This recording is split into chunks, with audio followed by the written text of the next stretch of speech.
சந்தோஷமா இருக்கிற இடத்துல சாணி கொண்டு இருக்கிற மாதிரி ஆகி போயிரு.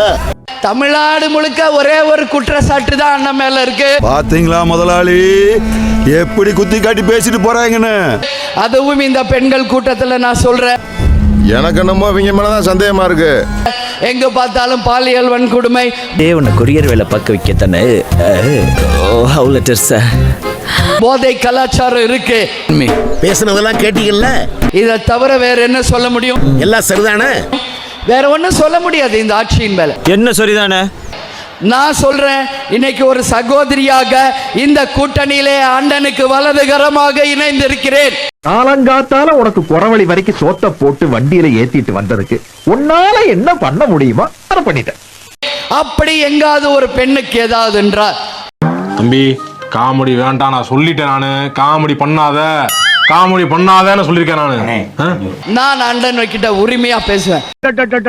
எங்க அப்பா உலகத்துல தோசையை திரி போட்டு பாத்திருக்கேன், இப்ப இட்லியவே திரி போடுறானே.